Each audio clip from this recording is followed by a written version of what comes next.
ಅಂತ ಕೇಳ್ತಾ ಇದ್ದೀರಲ್ಲ, ನಾನು ಯಾರೆಂಬುದು ನಿಮಗೆ ಗೊತ್ತಿಲ್ವಾ? ಗೊತ್ತಾದರೂ ಮಾಡುವುದೇನಿದೆ? ನನ್ನ ನಿನ್ನ ಸಂಬಂಧ ಮುಗಿದ ಹೋದ ಕತ್ತೆ. ಈಗ ನನ್ನ ಪ್ರೀತಿಯ ಪುಟದಲ್ಲಿ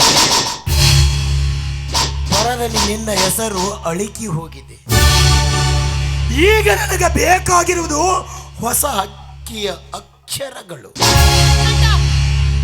ನಾಲ್ಗೆ ನಪ್ಪಿಗೆ ಹಿಡಿದು ಮಾತಾಡು. ಎಲಬಿಲ್ಲದ ನಾಲ್ಗೆ ಅಂತ ತಿಳಿದು ನಾಚಿಕೆ ಇಲ್ಲದೆ ಮನ ಬಂದಂತೆ ನುಡಿದಿದ್ದೆ ಆದ್ರೆ ನಿನ್ನ ಪರಿಣಾಮ ಏನಾಗುತ್ತೆ ಗೊತ್ತೇ? ಏನಾಗುತ್ತೆ? ನೀನನ್ನು ಗುಂಡಿಟ್ಟು ಕೊಲ್ಲಬಹುದು, ಇಲ್ಲ ಬೆಂಕಿ ಹಚ್ಚಬಹುದು. ಪ್ರೀತಿ ಮಾಡಿದ ಒಂದು ಹೆಣ್ಣಿನ ಕೈ ಬಿಟ್ಟ ಬಂಡ ಎಂದು. ಇಷ್ಟೇ ಈ ಸಮಾಜ. ಇದಕ್ಕೆ ಪರಿಹಾರ ಹುಡುಕುವ ಶಕ್ತಿ ಇರೋದಿಲ್ಲ. ಸಮಾಜದ ಮನಸ್ಸು ಮಾಡಿದ್ರೆ ಅದರ ಕಾಲಲ್ಲಿ ಸಿಕ್ಕು ಸತ್ತು ಹೋಗ್ತೀಯ. ಅದರ ಬಗ್ಗೆ ಮಾತಾಡುವ ಶಕ್ತಿಯೂ ನಿನಗಿಲ್ಲ. ನಿನ್ನ ಪಾಪದ ದೇಹಕ್ಕೆ ಪುಣ್ಯ ಪ್ರೀತಿ ನೀಡಿದ ಈ ಪ್ರಾಣಿಯ ಬಾಯನ್ನು ಮುಚ್ಚಿಸಬೇಡ. ನಾನು ಸುಮ್ಮನೆ ಕುಳಿತುಕೊಳ್ಳುವಂತ ಹೇಡಿಯೂ ಅಲ್ಲ. ನನ್ನ ದೇಹದ ಮಕರಂದವನ್ನು ಹೀರಿದ್ಯೋ ಅಂದ ಒಂದೇ ಒಂದು ಕಾರಣಕ್ಕೆ ನಿನಗೆ ಮರ್ಯಾದೆ ಕೊಟ್ಟು ಮಾತಾಡ್ತಾ ಇದ್ದೀನಿ. ನೋಡು, ಸ್ವಲ್ಪ ವಿಚಾರ ಮಾಡಿ ಮಾತಾಡು. ನಾನು ಯಾರೆಂಬುದು ನಿನಗೆ ತಿಳಿಯುತ್ತೆ. ತಿಳಿದುಕೊಂಡಿದ್ದೇನೆ, ನೀನೊಂದು ಹೆಣ್ಣು. ಅದು ನನಗೆ ಗೊತ್ತು ಕಣೋ. ನಾನೊಬ್ಳು ಹೆಣ್ಣು, ನೀನೊಬ್ಬ ಗಂಡು ಅನ್ನೋದು. ಏನೋ ಹೇಳಿದೆ? ಮದುವೆಗೆ ಮುಂಚೆ ಮೋಹದ ಮಾತುಗಳನ್ನಾಡಿ ನನ್ನ ಶೀಲದ ಹಾಲಿನಲ್ಲಿ ನಿನ್ನ ಕಾಮದ ಬಯಕೆಯ ಹುಳಿಯಿಂದ ಹೆಪ್ಪಾಕಿ ಈಗ ನನ್ನ ಬಾಳು ಮೊಸರು ಆಗುವ ಮುನ್ನವೇ ಅದನ್ನು ತಿಪ್ಪೆಗೆಸಿದು ಮತ್ತೊಂದು ತುಪ್ಪದ ಮಡಕೆಗೆ ಆಸೆ ಪಟ್ಟಿದ್ಯಲ್ಲ. ನಿನ್ನಂತ ಕಳ್ಳ ಬೆಕ್ಕನನ್ನು ಹೇಗೋ ನಂಬಬೇಕು? ಖಂಡಿತವಾಗಿ ಬೆಕ್ಕನ್ನು ನಂಬಬಾರದು ಪ್ರೇಮ. ದಿನಾಲು ಕಳ್ಳದ್ರಿಂದ ಹಾಲು ಕುಡಿಯೋ ಬೆಕ್ಕಿನ ಕಣ್ಣಿಗೆ ತುಪ್ಪದ ಮಡಿಕೆ ಕಂಡಾಗ ಹಾಲಿನ ಮೇಲೆ ಆಸೆ ಕಡಿಮೆ ಆಗುತ್ತಾ ಹೋಗುತ್ತದೆ. ತುಪ್ಪ ಸಿಗುವಾಗ ಹಾಲಿಗೆ ಯಾರು ಆಸೆ ಪಡುತ್ತಾರೆ? ಈಗ ನನ್ನ ಕಣ್ಣಿಗೆ ನೀನು ಹಾಲು ಇದ್ದ ಹಾಗೆ. ಈ ಬೆಕ್ಕು ಹಾಲಿನ ಆಸೆ ತೀರಿಸಿ. ಈಗ ನನಗೆ ಬೇಕಾಗಿರುವುದು ತುಪ್ಪದ ಮಡಿಕೆ. ಈ ಎಂಜಲವಾದ ಹಾಲನ್ನು ಮಣ್ಣು ಪಾಲು ಮಾಡುವುದೇ ಒಳ್ಳೆಯದು. ಇನ್ನೊಂದು ಸಾರಿ ವಿಷದ ಅಕ್ಷರಗಳಿಂದ ಉಚ್ಚರಿಸಿದಿರು.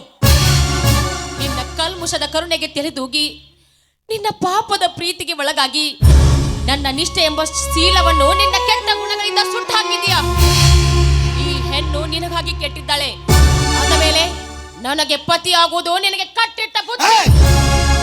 ಕಟ್ಟಿಟ್ಟ ಬುತ್ತಿ ಆಗಲು ನಾನೇ ನಿನ್ನ ಕೊನೆಗೆ ತಾಳಿ ಕಟ್ಟಿಲ್ಲ. ಒಂದು ಮಾತು ಹೇಳ್ತೀನಿ, ಲಕ್ಷ್ಯದಲ್ಲಿಟ್ಟು ಕೇಳು. ಮದುವೆಗಿಂತ ಮುಂಚೆ ಪ್ರೀತಿಸುವ ಹೆಣ್ಣುಗಳು ಬಾಜಾರದಲ್ಲಿ ಮಾರಾಟಕ್ಕಿಟ್ಟಿರುವ ಹೂಗಳಿದ್ದ.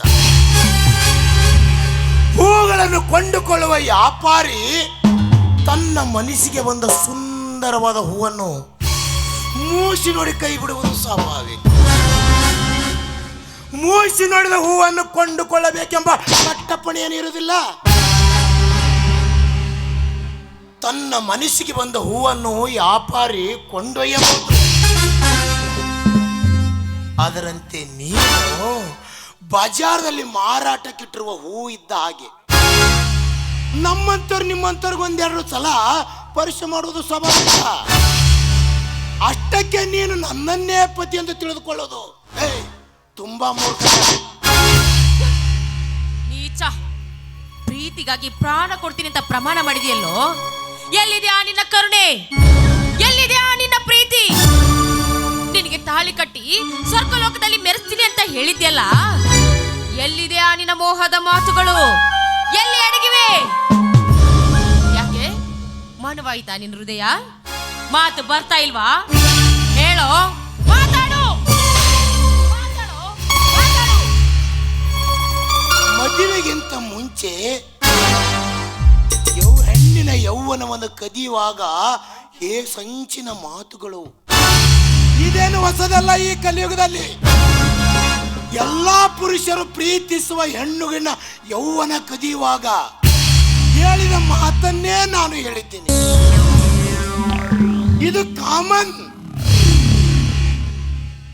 ಈಗ ನಾನು ನಿನ್ನ ಬಿಟ್ಟು ಹೋಗುವಾಗ ನಿನಗೆ ಸಿಟ್ಟು ಬರಬಹುದು.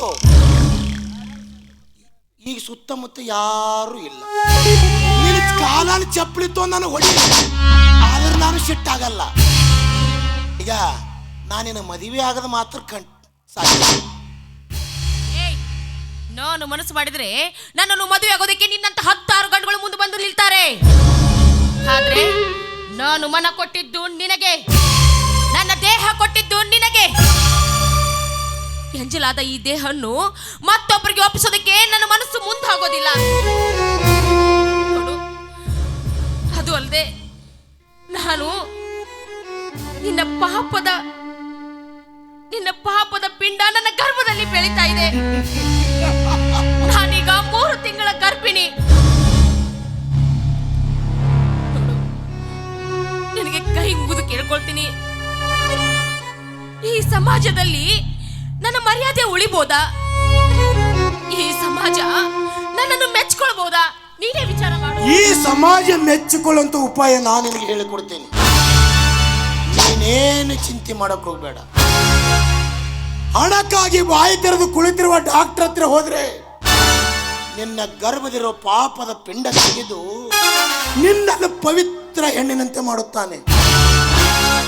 ಮತ್ತೆ ನೀನು ಸಿಂಗಾರವಾದ ಸೋಗು ಹಾಕಿ ತಲೆ ಮೇಲೆ ಸೆರಗು ಹಾಕಿ ತಿರುಗಿದರೆ ಸಾಕು, ವರದಕ್ಷಿಣೆಗಾಗಿ ಬಾಯಿ ತೆರೆದು ಕುಳಿತಿರುವ ಬಡ ಪ್ರಾಣಿ ಬಂದು ನಿನ್ನ ಕೊರಳಿಗೆ ತಾಳಿ ಕಟ್ಟಿ ಸತಿ ಸಾವಿತ್ರಿ ಅನ್ನೋದರಲ್ಲಿ ಸಂದೇಹವೇ ಇಲ್ಲ. ಆಗ ಇದೇ ಸಮಾಜ ನಿನ್ನನ್ನು ಸತಿ ಸಾವಿತ್ರಿ ಎಂದು ಪ್ರಶಸ್ತಿ ಕೊಡುತ್ತೆ. ಅದನ್ನು ತಿರಸ್ಕರಿಸಿ ನನ್ನ ಬೆನ್ನು ಹತ್ತಿರ ನಿನಗೆ ನಾನು ನರಕದಲ್ಲಿ ಬಿದ್ರು ಚಿಂತೆ ಇಲ್ಲ ಕಣೋ. ನೀತಿ ಬದಲಾಯಿಸಿ ನಡೆಯುವ ನಾರಿ ನಾನಲ್ಲ. ನಿನ್ನ ಪಾಪದ ಪಿಂಡ ನನ್ನ ಹೊಟ್ಟೆಯಲ್ಲಿ ಬೆಳೀತಾ ಇದೆ ಅಂದಮೇಲೆ ನಾನು ನಿನ್ನ ಹೆಂಡತಿ ಯಾಕ್ಲೇಬೇಕು? ದಯವಿಟ್ಟು ಹಠ ಮಾಡಬೇಡ. ಕರುಣೆಯಿಂದ ನನ್ನ ಕೊಳ್ಳಿಗೆ ತಾಳಿ ಕೊಡು.